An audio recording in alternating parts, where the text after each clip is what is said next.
And like I mentioned earlier, the way Scikit-Learn deals with models, we got to have that predicted column, the survived column, put it into a separate object. So this cell is just going to say we're going to take that survived column, put it in this target object, and then just dropped the survived column from the original data set. And so starting out, I'm just going to go over briefly what a naive or base model is. And so this is basically saying whatever the majority is of the predictor class, like whether more people survived or didn't survive, we're just going to assume all of them are whatever that majority is. And I think in this case, we've got 891 records, and there were 549 who didn't survive. So we're just going to assume that all did not survive. This is kind of just a base model to help us like be able to see how well our algorithms are doing. So like in the case of, we just do the number that didn't survive divided by the total is 61%. So if we just assume they all didn't survive, we'd get 61% correct, or we'd have an error rate of about 38%. And so this just helps us see, okay, in our algorithms, we're hoping to be better than that 61% in our predictions, if that makes sense. So that's just kind of like a baseline to help us see how our algorithms are doing. So now we're going to go into the Scikit-Learn Library, and we're going to start with a KNN model. And so from the Scikit-Learn Library, we're going to import this function, train test split. And so this is going to help us divide our records into training records and testing records, or ones we want to validate our algorithm against. And so basically all we're going to do is we're going to put in our train data set, which had all the predictors, our target, which just had that, which is basically that survived column, the 1 or 0. We're going to have a test size of 0.4, so it's going to say 40% of the records we're going to set aside to be our validation or our test data set.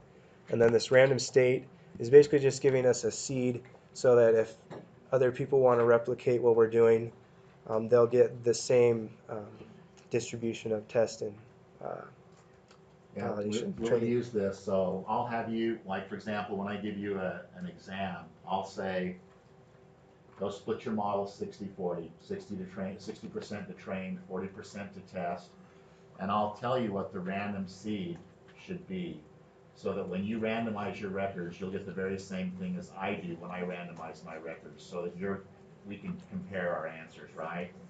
So you'll see this again and again and again, where we'll set this randomization key, and then it will trigger all the randomization based. We could have put in 25, and it would just randomly select differently. Yeah. What's happening with, are those like 4 variables that you're assigning?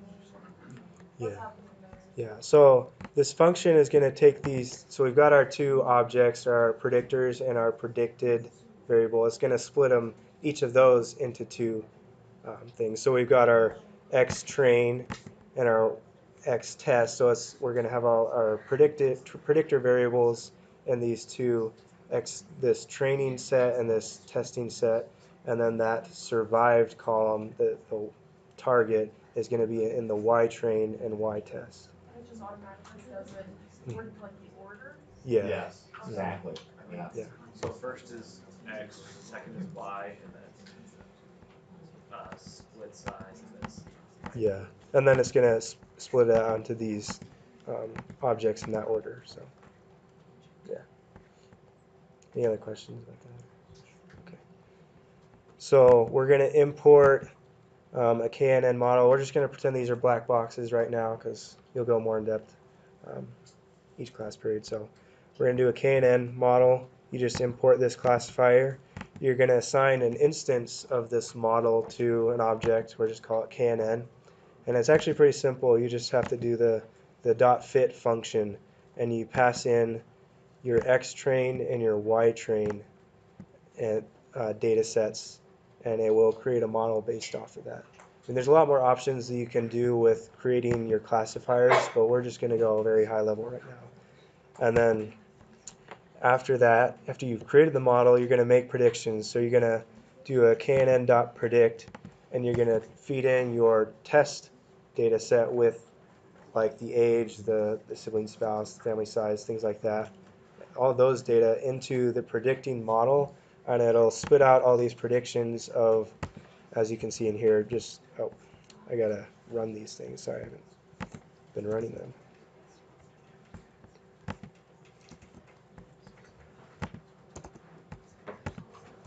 So it'll show a bunch of ones and zeros. These are the predictions of whether or not they survived or not.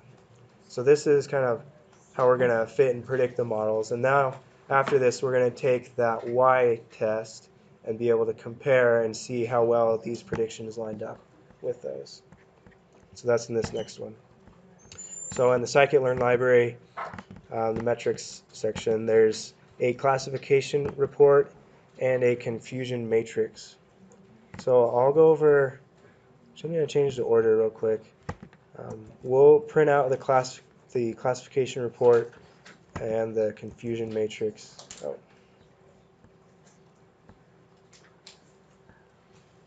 Okay, here we go. And so these are like in a numeric prediction. If you were trying to predict like a house price or something, you have metrics like root mean squared error, the R squared, things like that help you see how well your model did. And so in a classification setting, basically want to see which ones we predicted correctly and which ones we didn't. So this confusion matrix is going to show us this. Now this isn't very helpful what the default scikit-learn confusion matrix looks like. So somebody created a function, I just went and Googled something, that they created a better way for you to be able to see what the confusion matrix means. And I'll run this so that we can actually explain it a little better. So a confusion matrix is basically what you predicted and what the actual result was.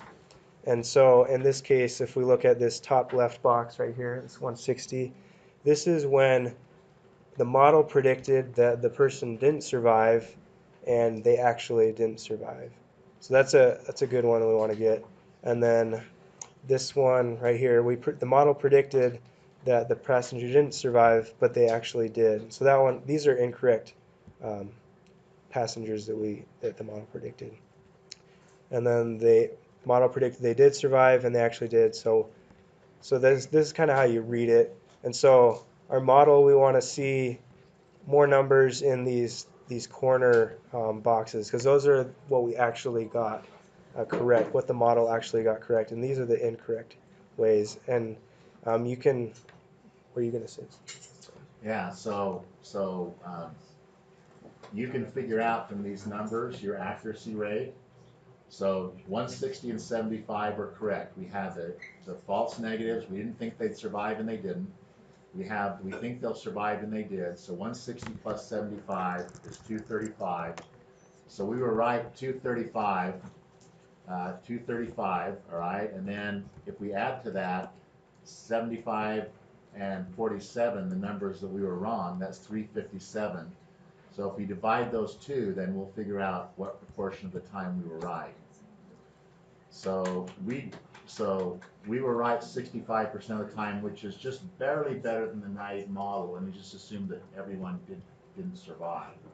So we're just a little better than just doing majority. Now we're going to do better. We're going to see as it gets down to logistic regression that the numbers in the diagonal get better because the models were able to pick out the survivors better. Mm-hmm. Yeah. And so that's the confusion matrix. This classification report, it prints out a couple of measures that are quite common. So the precision is basically, so let's look at this precision of the did not survive. So it's measuring more of accuracy. So it's basically saying we predicted 160 plus 75 was that 235. We predicted 235 to not survive, and we were correct 160 out of that. So that would be 160 divided by 235 is the precision. So that's kind of like how accurate you were. And then the recall, the precision recall are the ones that we use more often. Yeah, we'll have a whole day where we look at each one of these metrics, but for now, we just, we're going kind of quick because we need to. we'll have a whole page just kind of tearing apart what all these metrics mean when we're doing model quality. And then the recall is just basically how many of the total that didn't survive we got correct. So out of total there were 207, 160 plus 47 that did not survive, and we got 160 out of 207. So that's kind of what the recall is. So it's accuracy versus how much we actually did get out of the whole data set. So.